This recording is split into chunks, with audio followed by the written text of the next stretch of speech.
Well, good day again, everyone. And I'm here bringing another missive about what my theological stance is. And as you know, we're now to the point that we're talking about things that are topics that do affect the church, often does cause division, arguments, and some people still have a great deal of trouble understanding the importance of knowing what is actually going on and how the true way to fix things are. And it's about racism. Okay, it's something that's literally in our country, in the United States, and I know other places have to deal with it too. It tears things apart. Not just it, but what the root stock is. The bullying attitude that somebody feels in order to be better than someone else, we need to tear that other side down, manipulate them, control them, whatever. And straight up, I wish this wasn't an issue today. I'm deeply grieved that it can still be found in Christians, but unfortunately, I'm not going to sit here and lie and say, no. In the churches and Christian bodies, you'll find no racism. I can't lie like that. That would be wrong. And to do you who are tuning into my messages a great disservice to say that. I've heard many people even misuse scriptures to actually try to give that type of behavior the green light over the years when it should never have been given that type of green light. To boil it down simply, racism is a widespread form of bullying. It's built on the desire of one group or another to feel strong, superior, complete, or in control by trying to dominate another or to make them feel inferior. Any such behavior, racism, sexism, discrimination by economic status, or even things like intellect level, whatever, cliquing, that happens in the church a lot, they are nothing but lies put forth by Satan to cause the very thing he loves to see in people, division. Such spiteful, selfish pride, it's a radical form of favoritism. And honestly, favoritism is and has never been something that was condoned by God at any point in time. He considers anger, which breeds stuff like despite and hatred for other humans, to be the same as murdering them. You find that in Matthew 5:21-22.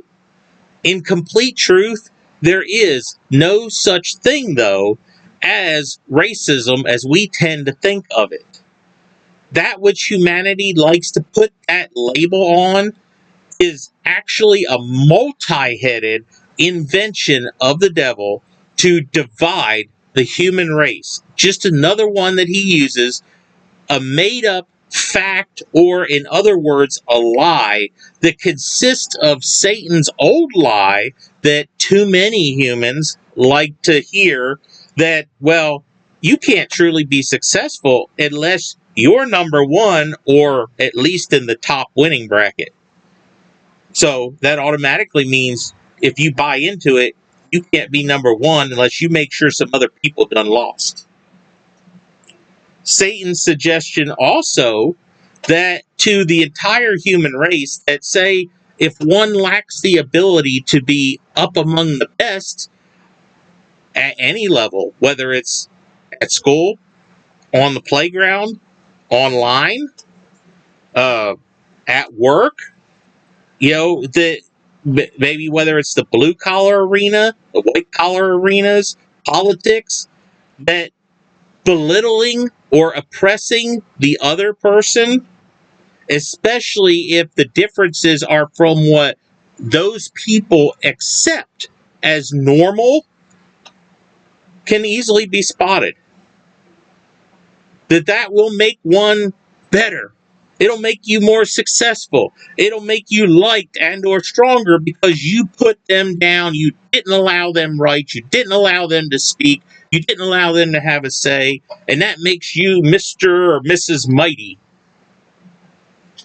Plus, then add in the Satan's deception, and it is a deception that, hey, most forms will go for, that things like skin tone, black, white, brown, Hispanic, Oriental, that they're what race actually consists of.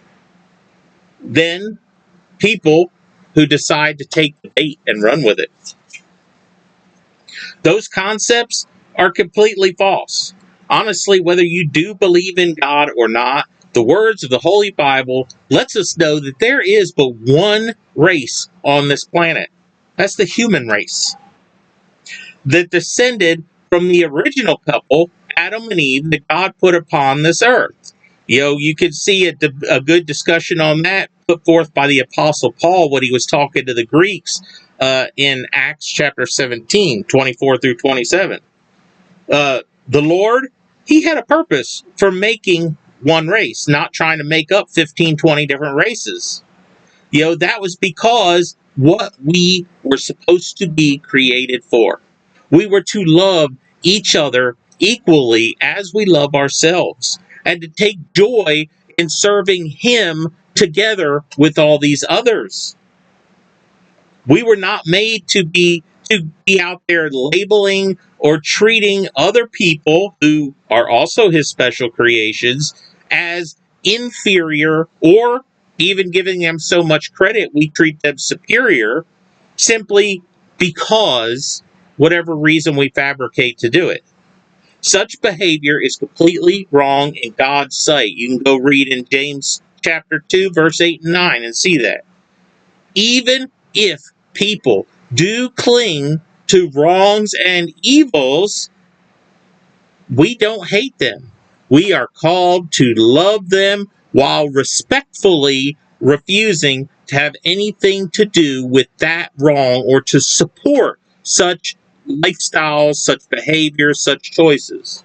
You can go read Jude 1, 20 through 23 on that.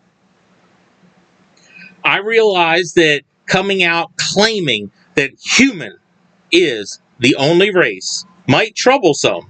I mean, after all, much of the world and the medias would seem to disagree with that statement. But just because some false or twisted concept gains popularity among people or becomes widely accepted as truth does not necessarily make it automatically true. Where I look for my evidence is in the Bible. We'll go to Genesis chapter 10, just to be precise. I'm going to only use a few of the names for the purpose of instructional examples, but I've historically checked many of the kids, grandkids, etc. What we're going to find when you check Genesis chapter 10 is a genealogy, a list of the descendants who have came from Noah, so post everyone who was on earth being wiped out in the flood. Okay? So one, if you're completely unfamiliar with it, if you're Christian, you should know because it's a basic story we're told from even young age before we ever got into church or anything really. When our parents took us, early tale you get told about Noah and the flood and the reason that God put the rainbow in the sky as a promise He wasn't going to flood the earth and destroy everything that way again. God got really angry with the evil, the corruption, that the ancient world had decided, you know what, we're going to call this evil good. And so He wiped out pretty much everything that required land to live on with a flood. The only land required survivors were the animals who were on board Noah's Ark and the 8 humans, Noah, his 3 sons, and all 4 of their wives.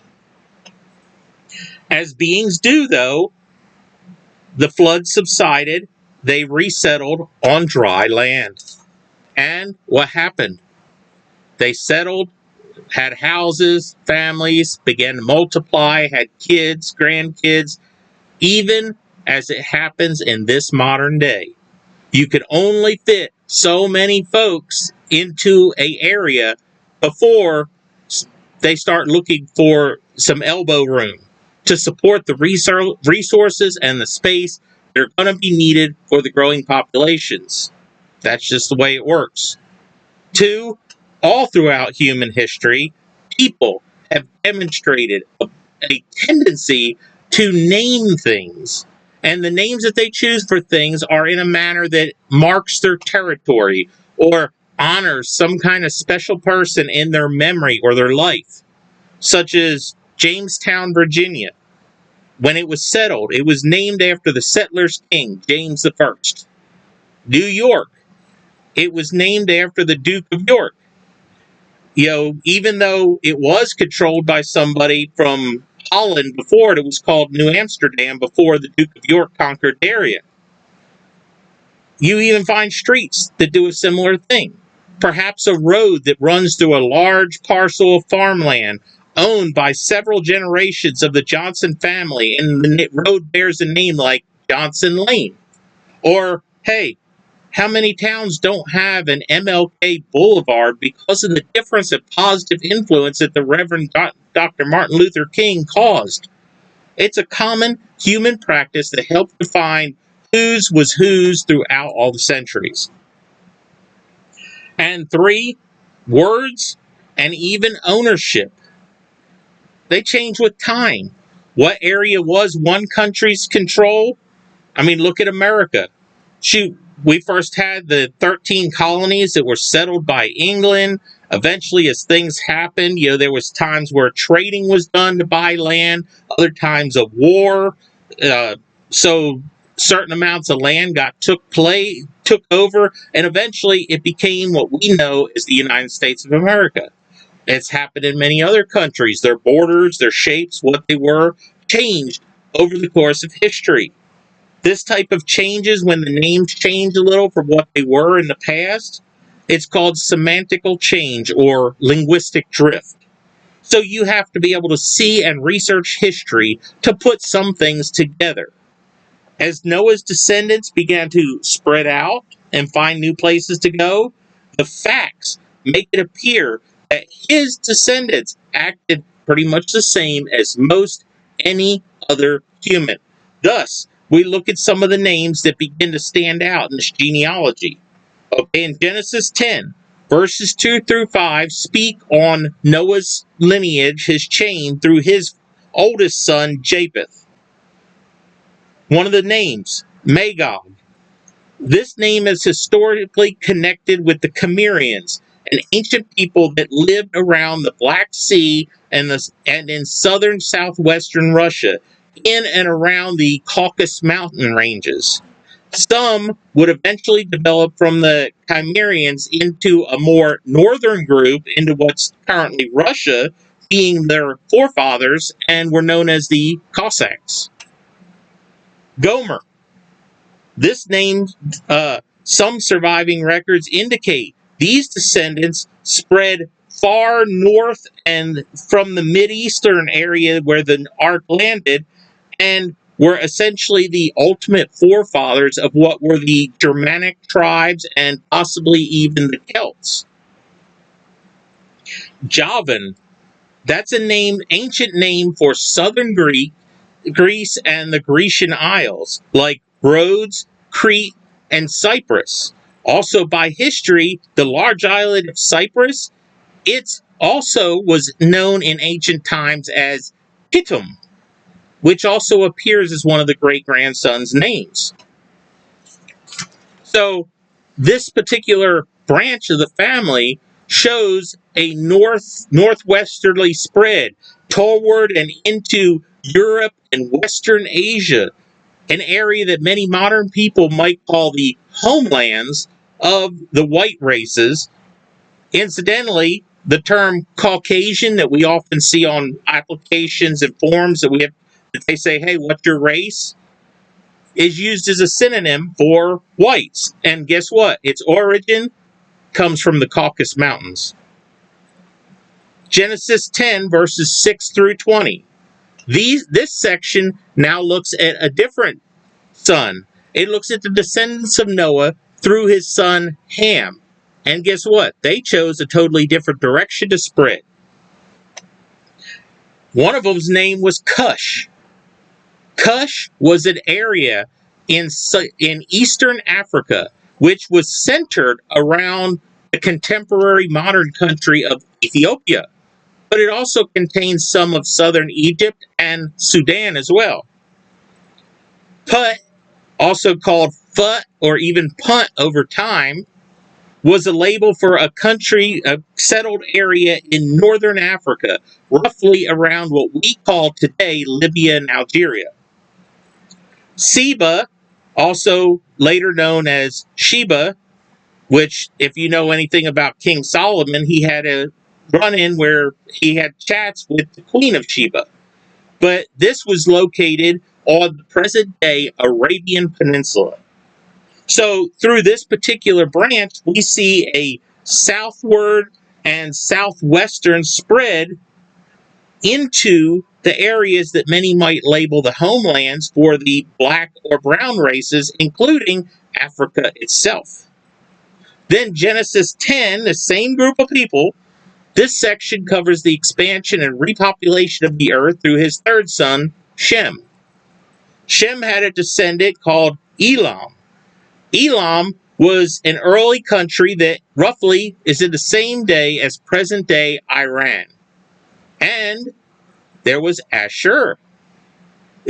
That's Iran's neighbor, Iraq, as well as containing a bit of modern Pakistan and Afghanistan areas.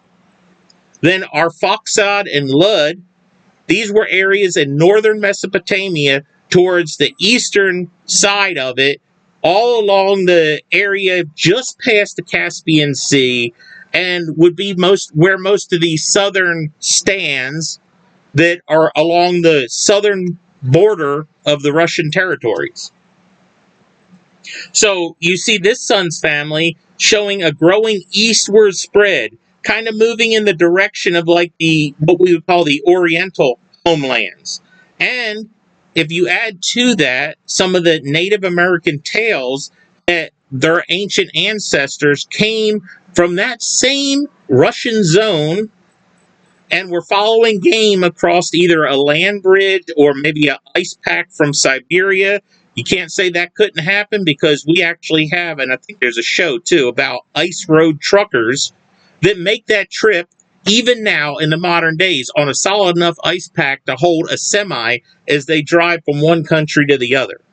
So perhaps they came through that into what we called Alaska, and that same family branch ended up becoming what were the Native Americans. The evidence points that this was what was happening, and this is the way they were spreading. And of course, then we know later on, as people became more populous, developed more technology, oh, look, we can create boats. Hey, let's try to sail through the world. Let's go here, let's go there. And people just went all over the place. So literally, every single one of us who is alive today are technically family. We're really, really distant cousins, but we're still related.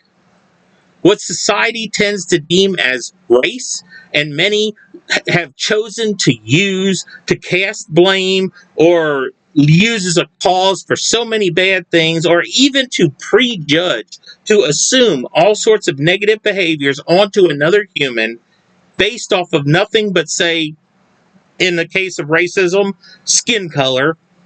It is not race related, because that's not what race is. What it and the other excuses to discriminate are related to is human beings' selfishness and desire for power, and to humankind's continued withdrawal from godliness and real truth, as well as being directly related to individual humans' hate and ignorance. Evil and criminal behavior, yes, those are things that should never be condoned or accepted. But by deliberately trying to color it as racial using man-made race definitions is only going to cause greater division among people, which is exactly the type of response that the devil desires to see humankind do. What would you say then is real racially motivated actions. What would I call a definition of a racially motivated action from the true godly standpoint? Try out these here. All the times that there have been images or stories or news topics or whatever showing people of different skin tone or ethnicity kneeling together in prayer, voluntarily helping one another, even with small things like moving heavy objects, getting items on a high shelf, helping an elderly with some need that they can no longer handle, changing a flat on another person's vehicle. What about in bad emergency situations where there's groups of people out and, like, say, we often have floods, whether it's by severe storms or hurricanes or what, and there'll be boats out there helping. They don't sit there and go, excuse me, what's your race before I rescue you? No, they go out there aiding the needs of anybody who has a need to be helped out in that type of emergency. They don't care what they look like. They help one another. They help other humans in need. In general, a racially motivated action should be viewed in humans loving and looking out for one another, loving our neighbor as ourselves, wanting the best for that person, being a blessing to our fellow human beings, our neighbors, rather than being a hindrance to them. After all, God was the one that set the standard for which lives matter. Because when he sent Jesus to this world, all you need to do is read John 3:16. God sent his son because every single last person who is going to be born on this earth, their life mattered to him. And all of them were equally loved, and all of them equally have a chance to take Jesus' hand. If we ever wish to put an end to the continued hate, violence, racism as it's come to be popularized by the world, or even any other form of these bullying attitudes, then we must believe and act towards others in love the way that we were asked to. True love, as we are being what God Almighty made us to be. One human race, teaching others in truth, teaching others with kindness so that everybody can get on the page God wishes they were on. We should care for and treat others accordingly. Yes, I am totally aware that some think that is literally impossible, that there's just too many people who won't accept it and won't change. But with God, all things are possible. And you might not be able to control their responses, but you could control the way you act towards the other people, just like I can control the way I act towards other people. And it's actually far easier for us to love when we know and understand true love, which is found in the Lord through a relationship that's built upon Christ Jesus.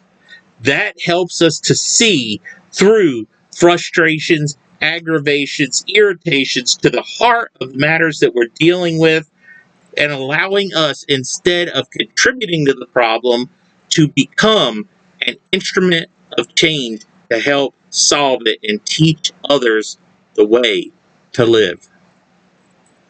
So when it comes to all these isms, racism, and all the other ones, the heart of the matter is favoritism, bullying, attitudes that have to go. And if you are indeed going to call yourself a Christian, to discriminate against others, God has no place for that. He reaches out to all people in order to help change them into what they should be. Which means if we say we ain't going to associate with those people, we're not going to reach out to them, we're not going to speak God to them or act God to them, we're deliberately acting in a way that's opposite of what God does. He reaches out to everybody and tries to show them that there is a better way for them.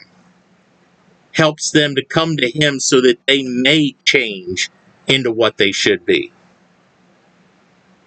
But we got to let go of anything that says somebody else is better than us, worse than us, lesser than us, or that we must absolutely be number one.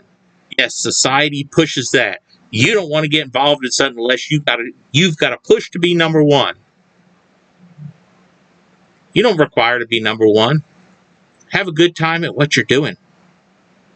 Enjoy what you're doing and live life with the enjoyment that the Lord provides. Who cares if you're number 1, number 5, number 20? Hey, all of us are living the game. Are you going to contribute a positive, good outlook to it, or are you going to contribute to the chaos and division? That's where the choice lies, and that's to do away with the evil things, and the self-centeredness is the only way to fix these problems. So God bless y'all and have a great rest of the week.